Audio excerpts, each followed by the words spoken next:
it's kind of frightening. And our Lord said there will be a short reprieve after World War II for us to try to close ranks and perhaps to begin to pursue God and whoever He wants as a countermeasure until we hit this period that you're talking about now in Revelation. Mm-hmm. That the pinnacle of good and evil clashing, we're in it, and we're going to be seeing the climax of it soon. Mm-hmm. And the prophecies have been there, and the prophecies have been coming true. It's like with Sister Lucy, Fatima, and her prophecies and talking about this diabolical confusion. Yeah, well, you were given one about the enemy is now on the soil.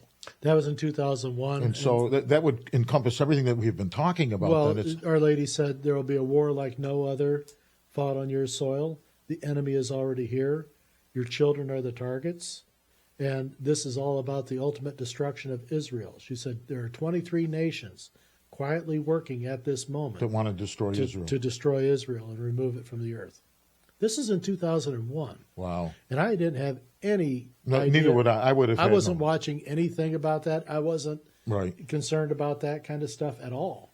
But I had this actual message that was brought to me and Father Havel. We were both up on the hill. It's the only time I had a locution where somebody else heard it. What did Father say about it? He freaked out. He didn't want to. He didn't articulate the. Oh no. He says, "Is this what's been happening?" I said, "Yeah." I said, "How do you know?" He says, "Well, I heard it."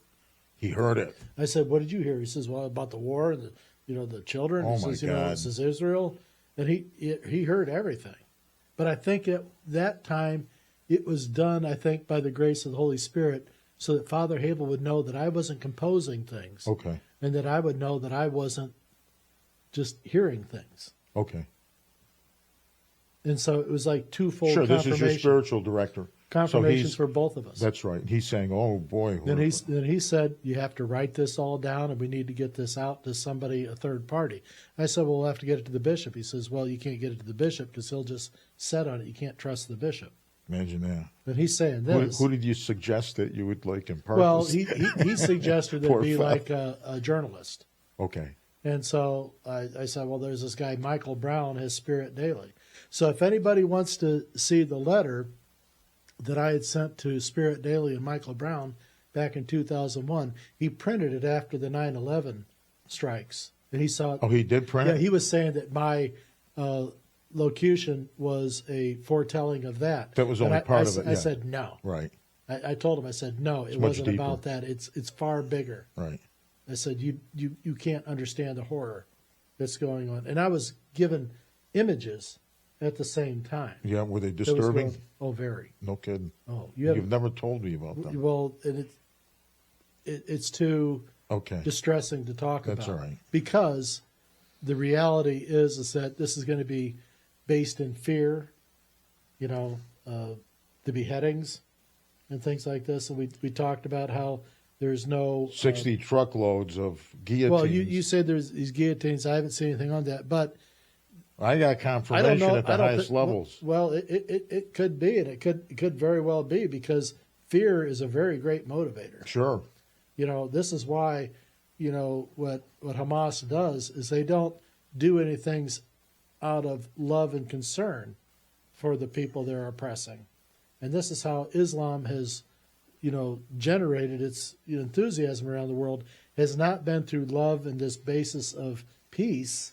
It's been through the intimidation of the sword. Sure, and they would be the dupes that the Star Chambers, evil Star Chamber people would use. They would use the extremist Islam to bring those machines into play. That's my thoughts are. They would use them because they're used to that crap. You know what I mean? It's their toolbox. And I mean, these are like mechanized. These are not like what they had in France.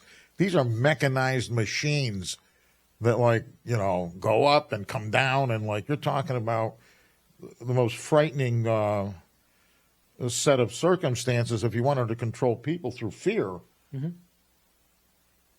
Well, that's what they did to those guys in Gaza right after they signed the peace agreement. Well, I thought that they cut their heads off. They just shot them in the back of the heads. Oh, they'd be better, yeah. Well, I thought I had cutting seen the head off would have been much more. Well, I had seen a report that there were heads chopped off, but it was actually just bullets to the back of the head, which is so much nicer if you got to die. I mean, You know, here you listen. Look, here you got during World War II the SS. You've got the German scientific machine, which is far advanced in terms of equipment and weapons. You've got Hitler that conquers a good part of Europe without even raising a gun, and you know, you got a nation that through the grace of God takes down Japan, Italy, and Germany, and you can't kill a bunch of Islamic people hiding in tunnels in the Gaza. How can you not take these people out? well, because the world was saying you can't do that because you're hurting civilians, and so this next war, okay, it's not going to be fought. It's going to be a mechanized war. You're not going to need so many boots on the ground. You're not going to need as many warriors. You're going to need drones. You know, They even say, Larry, they got things that are like that can, like, you know, facial profiling and the body heat and all the rest of it, that they can program these drones selective targets, right?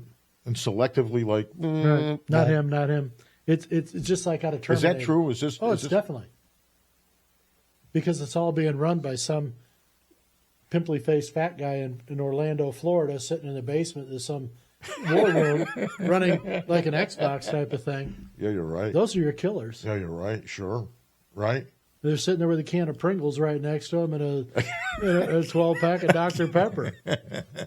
You know, Pete Hegseth doesn't care so much about their physical capability as long as those thumbs are working. Right. You know, but this is how the Sure, war's the gonna be fought. assassinations. They can be send done in a 1,000 remote. drones. Wow. 500 of them get wiped out. 500 of them come back, get reprogrammed for the next hit. They put another 1,000 out there. Wow. Drones. That's frightening. Yeah. Drones is a thing. You know, cars, automobiles. I think within 20 years, automobiles will be a thing of the past. Why is that? These will be air cars. You'll have little vehicles that'll run you around, and you won't even need a road. You'll be above it. You'll fly around just above Like the an treetops. electromagnetic something or other. Well, that, it's electric. You know, they've got them now. And you can get out there, but they're also working on electromagnetic anti-gravity. sure, where types you of can things. get you here right, and there once without. you get you there with even less propulsion. So we power. won't need fuel for the tank for the gas. Well, you're going to need some sort of fuel. We don't know exactly what that'll be, but the roads and the surface things will be left for the trucks and the larger vehicles. That makes sense. Yeah, For sure. getting around, so there'll be far less traffic on the roads, and you'll go to the grocery store in your little Jetson car. I've seen them; they're really cool. No, sure. Welcome to They Revelation. look It's like so much fun to fly. I bet they would be. But Yeah. you could fly this thing around; it wouldn't need a road. So road conditions, Well, right now they say that you can almost let them fly themselves. They got well, and they'll right, be and they automatic. they'll stop if you they just have put to. in a GPS coordinate; it'll take you there. That's amazing. So the kid can take himself to and from school. It's amazing. Yeah, and the porters. But anyway, so this is coming. But this is Future. tech stuff that we don't. But it's coming faster and faster. The new age of jet pilots, and all like Be that. gone. Well, basically, yeah. The need for a manned aircraft. You don't need it. Well, one guy will go up. yeah. Okay, he'll be the leader, but he'll go along, and he'll have 50 other planes with him. And so he's leading a mission in, and these planes are all automatic. Programmed. They're basically To do an it. F-16 with no pilot cockpit. Wow. So you take all that weight out of there for the human capacity, or Sure. to take care of the human needs. Yeah, you got it. Sure, you get it's a rid of lot of all money, that though. stuff, and your profile gets smaller, your speed picks up, your fuel capacity, your ability to deliver more ordnance goes way up. They got these things, they call them X-Bats. They don't even need runways. They just take off like this. All like drones. But they're as big and as lethal as any F-16 out there. Sure. But one Yeah. guy could go up and have these as wingmen and send them down. He's up there observing just eyes on. So he's commanding that flight. He may not need him after a while, but they're just thinking this is a backup plan to have a human to initiate the kill order, In something, in case so that the something. machines don't do it. Right. So a human has to still be issuing sure that it's done. the decisive need to kill or to take out a target. They won't let the machines do it on their own yet. What's humanity going to look But like it's coming. then? They got these X-Bat planes. They are so cool. They're so cool. And they're actually, a lot of the parts for these things are made right here in Rome City at a fabricator over here. He's making a lot of the stuff for You gotta be the kidding me. unmanned helicopters that are being made by the guy that owns Unbelievable. Sweetwater Music and a couple other guys I know from South you were Africa. saying, yeah. They're making these electric helicopters, unmanned and manned. Wow. Yeah, I said, I want to go up. You know, there was a thing that that they were talking about on the internet. They said that some of these big planes, passenger planes, in order to go from, I don't know, say from Los Angeles to Bombay or whatever, that you can't load enough fuel onto these jets, but it does require fuel. But they said what it's doing, it's using the fuel to get things going. But once it gets up into the atmosphere, It goes high and then floats down. well, part of that, but they also said that they're using Tesla technology that electrons are being brought into the mix so that propulsion continues with like this flow of electrons. But it still needs the fuel, to bring it down Yeah. and to get it up. But once it's up there, they said because they calculated the wings can't hold that much fuel in order to get. So I'm thinking, there's technology that I mean, I've heard some new stuff from you today. I never realized they were that far ahead. But can you imagine what's going to happen to humanity's faith based in pursuing Jesus? And I mean, the real thing that we need to pursue is the technology of Christ. Well, we have to watch out for all these golden calves that are being Sure, because made it's- and put before us all throughout the world. This is part of the Babylon effect. Absolutely. I mean, this is who what needs we've been God talking when you can about. go from here to London Well- with your little flotilla, And they want to eliminate God from the equation. That's the first thing in the Marxist plan. The socialist plan is God is a figment of your imagination. We'll take care of what you need. And Thomas Jefferson was quite correct when he said any government large enough to give you everything you need is also big enough to take it all and away. that's what they plan on doing, sure. Get you dependent and then take it all away. That's right. Sure, who needs human Say, rights when we and can... say, who do you love now? Right. You know, Who's your daddy? who's your daddy? And who? This is frightening stuff.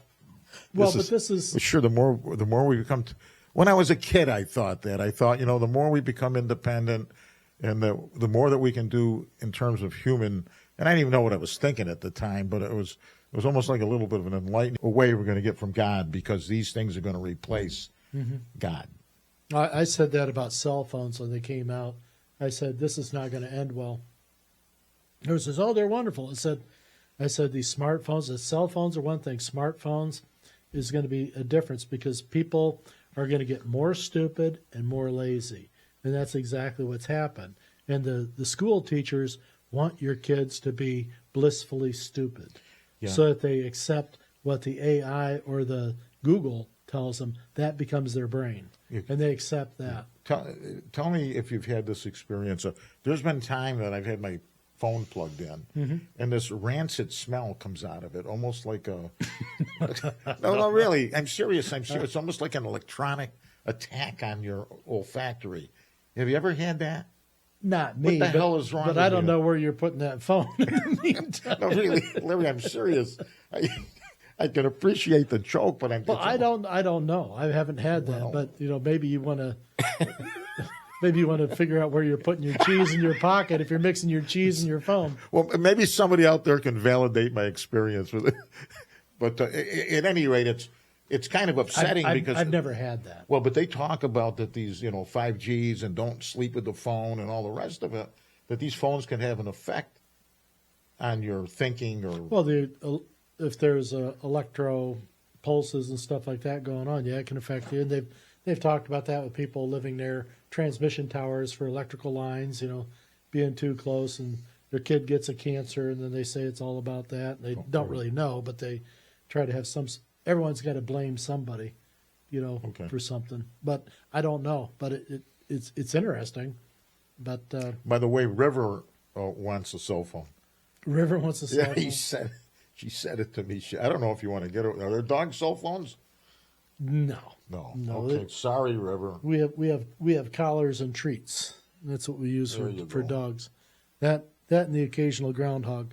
But this whole Babylon effect, though, being global, and with the challenging of the language, the diabolical situation going on, everything that was going on, the biblical Babylon and the Tower of Babel, and these confusion with these languages, is exactly what we got Where we are going on now, today. yeah, sure. And it's more forceful, more technical, more global, more influencing on the individual Right, and it's in a global. right. It rebellion. has different levels of control depending on who is being affected by it, what their response is, and so this is where, a lot of people want to keep saying, "Well, it's just chaos that's going on. It's just chaos." I said, "It's not chaos if somebody intended to do it. That is not chaos. That is a result. It's of a an planned intended right. plan." It's a planned event. And so this is not chaos that we're seeing in the streets right now. This is what they want. This is what their plan was. So understand, it's not chaos, but they want to make it be chaos because chaos is something that happens and can't be controlled. Right. This can easily be controlled, and it can be directed with just a change in authority and discipline and measuring and having an agreement about what words mean. But right now, you really don't have agreements on what words mean. And we got people, trying to unite the so-called Abrahamic religions, with one of them, I think, being false on its face, trying to unite these things for the sake of whatever. We should be working to try to Christianize Muslims, to let them know the fault in their stars. When the Pope opened up a Library, yeah. library for him. Is Right. that to influence A room, them in the, or a room influence in the us? library, a room inside his private library at That's the Vatican. crazy, isn't it? I mean, it's a nice gesture and all, but I think it's Well, where's the room to have us have in his private library where's for this these in every things? mosque in America? Hey, we want equal, right? Right, We're how- Catholic. Well, you can't even walk into a mosque. I kind of look like I'm, No, they'll give you a test. You'll have to spit out some Quran verses in Arabic. For you So to then prove you that can't just walk in. They ask you, and you got to say no. something. Just try it. Where'd you learn this? Try going into one. I don't want They, to. they try going into the mosques in Dearborn, Michigan, and other places. Just go and see what's going on. So, oh, you're not welcome here. You can't come in. Well, you think, They got the bodyguards out there. where the Catholics, welcome, rite of Christian Well, initiation. okay, Come on in. let's talk about that. How come we got all these Catholic priests leading all these Antifa riots?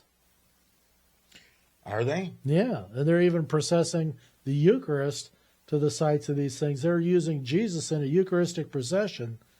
What does up in Antifa Chicago. stand for? A-N-T. What are the, Anti-fascist. Anti-fascist. Yeah, they're trying to say they're anti-fascist when they use a lot of fascist techniques to shut down discussion or wordplay or even trying to have a counterpoint. When you try to have a discussion with these folks, they want to shut you down.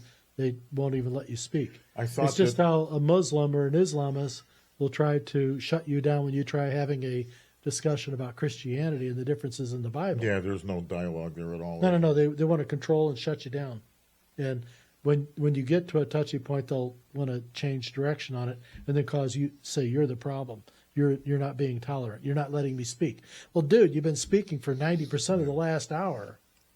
I had a conversation with some Muslim friends at the Italian Connection. I said, listen, to these guys, I said, After they talked probably for an hour. I said, the hierarchy. I said, whether it's, the Catholic religion or Protestant or the Muslims, I said, I'm going to tell you something. They don't give a rat's ass about you or your family. Just so you think the Catholics, going to give a crap about me? They don't. All right? And the same thing with the product, unless you're in Well, they'll line say with what they it is, do, but they don't. They're not going to get But out they of bed don't. early on a Saturday Yeah, I to come said, help you so, move your fridge. You know, whatever it is, whatever saber you're rattling, rest assured that they don't give a shit about you. Mm-hmm. Right? Yeah. Because they don't. They're going to use you. Like they'll use me, they'll use you. You know, you got the money, all right? They don't even say thank you. Give them 50 grand.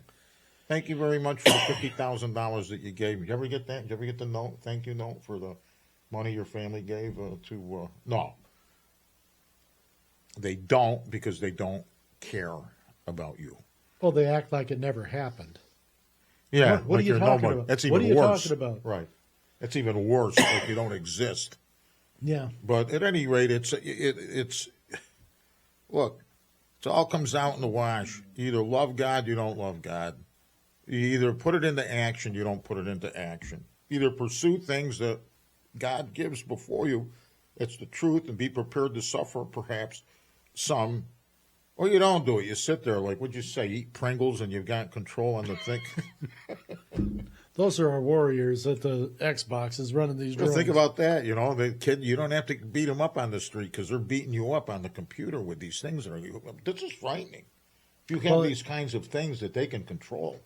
Well, you'll have drones with drones, and they'll be out selecting targets. And this is how a lot of the Ukraine war is going on right now. Drones. Is it? Yeah.